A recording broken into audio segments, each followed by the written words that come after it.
శ్యామన్న నోట అందశ్రీ గారి పాట మా కోసం. మాయమైపోతున్నడమ్మా మనిషన్నవాడు, ఓ మచ్చుకైనా కానరాడు, మానవత్వం ఉన్నవాడు. శ్యామన్న నమస్తే అన్న. నమస్తే. అందశ్రీ గారు చనిపోయారు. 2 రాష్ట్రాలు కూడా కన్నీరు మున్నీరు అవుతుంది. ఎలా చూడొచ్చు అన్న? చాలా చాలా బాధాకరం అన్న. ఒక చిన్న 64 ఏళ్ళ వయసు, ఆ కష్టాలన్నీ పోయి కష్టాలన్నీ తీరి ఇప్పుడు రాష్ట్రానికి ఒక గీతాన్ని అందించి, రాష్ట్ర గీతాన్ని అందించి ప్రశాంతంగా బ్రతికి ఈ సమయంలో అన్న లేకపోవడం అనేది చాలా బాధాకరం. అది అందశ్రీ గారు అనుకుంటే కార్పొరేట్ హాస్పిటల్కి ట్రీట్మెంట్ చేసుకున్న వ్యక్తి అయినా సరిగా గాంధీ హాస్పిటల్కి వెళ్ళి ట్రీట్మెంట్ చేసుకోవడం చాలా గొప్పగా అనిపించింది. ఇలా చూడొచ్చు అన్న విషయం. అంటే ఆయన జీవన విధానమే అంత, ఆయన శైలి అంత చాలా చిన్నతనం నుంచి అంటే ఆయన చాలా కష్టాలు చూసి వచ్చి ఎక్కడ ఆడంబరానికి తావుకోలేదు ఆయన. అందుకని ఒక మారుమూల ఇప్పుడు మనం ఇక్కడ చూస్తే ఇలాలపేటలో ఒక చిన్న ఇంట్లో బతికి తన బతుకెళ్ళ తీసుకున్నాడు. ఎప్పుడు కూడా ఆడంబరాలకు పోలేదన్న. నిజానికి కూడా ఈరోజు తన అంతిమయాత్ర కూడా నిరాడంబరంగా సాగడం అంటే ఒక ఏమీ తెలియని వాదిగా గాంధీ ఆసుపత్రిలో దింపుకోవడం అనేది తన సింప్లిసిటీకి నిదర్శనం అంతే. అన్న చరిత్రలో చాలామంది పుడతారు, చనిపోతారు, కానీ ఏం చదవకుండా అంత తెలివి రావడం, ఇలాంటి గొప్ప వ్యక్తులు మళ్ళీ పుట్టరు అనుకోవచ్చా అన్న? అంతే కదా, సహజ కవి తనకు వచ్చిందంటే ఆనాడు మనం పోతన గురించి విన్నాము. ఆ మట్టిలోంచి పుట్టిన మాటలు కవిత్వం అది అన్నకే చెందింది. అది అంతే.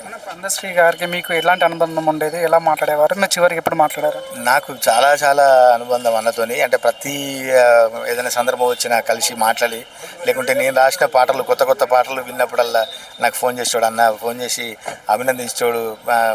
గమ్మత్తుగా ఈ యంగ్స్టర్స్ అందరికీ తెలియదు కానీ ఆయన అన్ని ఫ్యాషన్స్ ఫాలో అయ్యేది. అంటే ఇప్పుడు మారుతున్న లోకం తీరును కూడా ఆయన గమనించేవాడు. అట్లా చాలామందికి యంగ్స్టర్స్తో ఆయన మంచి దోస్తాన కూడా ఉంది.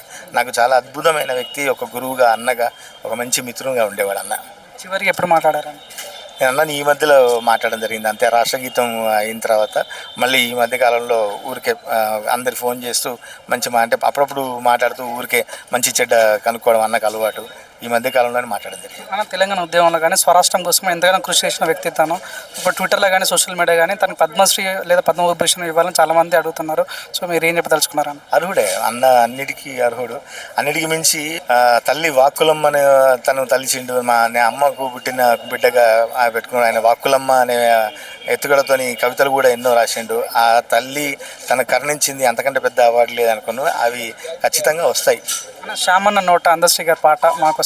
మాయమైపోతున్నడమ్మా మనిషన్నవాడు, ఓ మచ్చుకైనా కానరాడు, మానవత్వం ఉన్నవాడు.